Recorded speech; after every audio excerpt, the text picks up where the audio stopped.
북한 노동당 김여정 노동당 부부장입니다. 자, 영상으로 어떤 내용인지 한번 만나보겠습니다.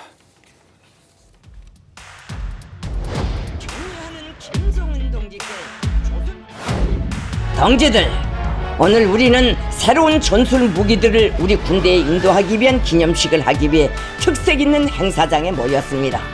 250대의 신형 전술 탄도미사일 발사대들을 마주하고 있습니다.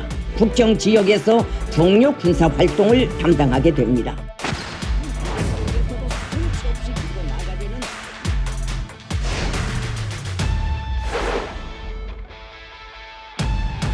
국경 속에서도 정치 없이 밀고 나가려는 우리 군입니다.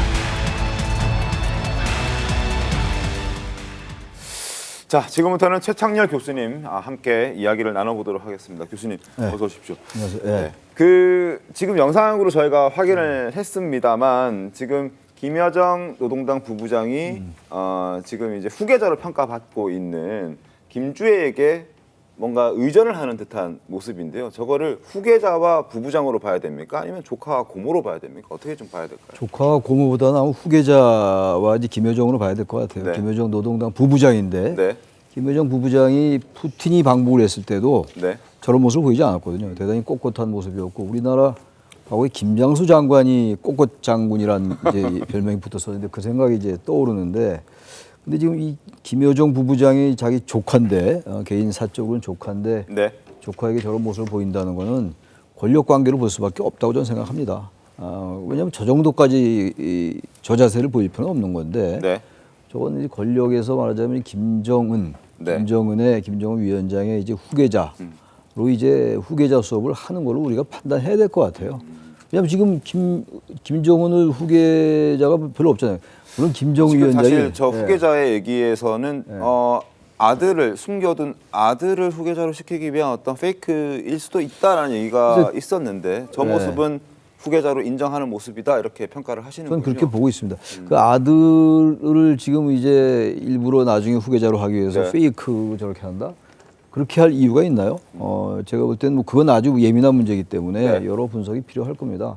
근데 지금 벌써 4대째인데 네. 김일성, 김정은, 김정일, 김정에서 김주애까지 얘기가 나오는데 어떻게 될지 모를 겁니다 아마. 북한도 거기 권력 관계가 있는 권력정이 굉장히 예민한 곳이겠죠 거기라고 그런 게 전혀 없겠습니까? 그리고 너무 비정상 국가의 모습이기 때문에 네. 그리고 북한 국민들, 북한국의 인민이라고 표현합니다만 북한 국민들도 저 부분을 모르겠어요. 전 그래서 김정은 위원장의 건강도 안 좋다는 건 다 우리가 알고 있는 거고 말이죠. 고혈압, 당뇨 뭐 이런 것들 대단히 좀 다급한 면이 있는 것 같아요. 나이는 젊지만 네. 과거로 이 왕조 시대의 전형적인 모습인데 왕조 시대 선의 같은 얘기예요, 저게. 저기서 저는 그래서 후계자 수업을 한다고 제가 말씀드렸습니다만 그렇게 만만한 문제는 아닐 것 같아요. 네. 저 문제가 권력을 이양하는 문제이기 때문에 네.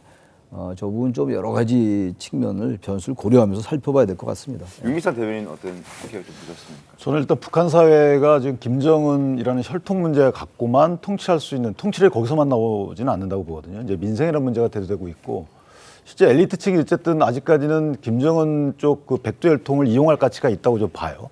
그렇기 때문에 저 김주애 같은 경우는 후계자로 지정하기보다는 네.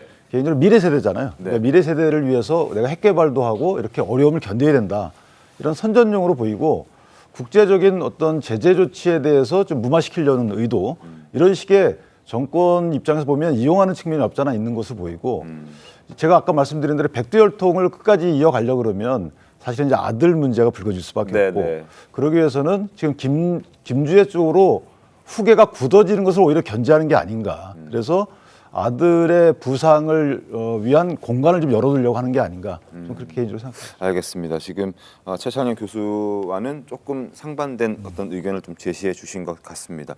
어찌됐든 북한이 갑자기 김주애를 부각하고 있고 최근 들어서는 조금 그 부각하는 게 다소 좀 줄어들었다, 주춤하다라는 지적도 나오고 있는데 이거는 수해 사고 때문에 이렇게 했다고 보십니까? 그러니까 뭐 자리 배치 문제나 이런 것이 네. 그전과는 조금 다르다는 지금 지적들이 나오는데 저는 크게 두 가지를 보는데 하나는 추측이에요. 하나는 추측이다? 추측인데 뭐냐면은 김주애가 실제 후계자인데 네. 너무 지금 초기에 부각되는 것이 부담스러워서 약간 좀 뒤로 배치하는 것 아닌가?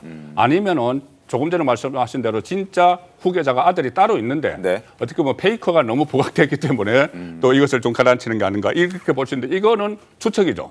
그런데 실제로 저희들이 알 수 있는 거는 북한의 지금 수해입니다. 수해죠. 수해가 네. 한 1,500명 정도의 사망 실종자가 났고 네. 그렇다면 저희들이 짐작을 할 때 그 김정은이 그 아주 예외적으로 그때 구명 보트를 타고 막 시찰을 하는 모습도 맞습니다. 보였잖아요. 맞습니다. 그러면 식량난이나 식순환이 엄청날 거예요. 그 상황에서 김주애를 부각을 시키면은 민심이 굉장히 흥행해질 겁니다. 왜 그러냐면 그 전에 김주애가 명품 옷을 입고 또 이렇게 나타난 데 대해서 북한 주민들이 굉장히 불만이 쌓여 있다는 보도가 나왔어요. 외신에서.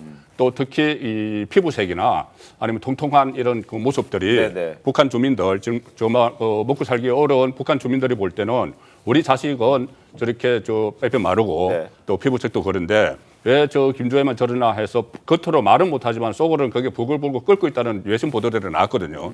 이 상황에서 1,500명이나 이렇게 사망 실종된 상황에서 만약에 김주애를 부각을 시키면 민심이 상당히 안 좋겠죠. 네, 그런 측면이 있다고 봅니다. 알겠습니다.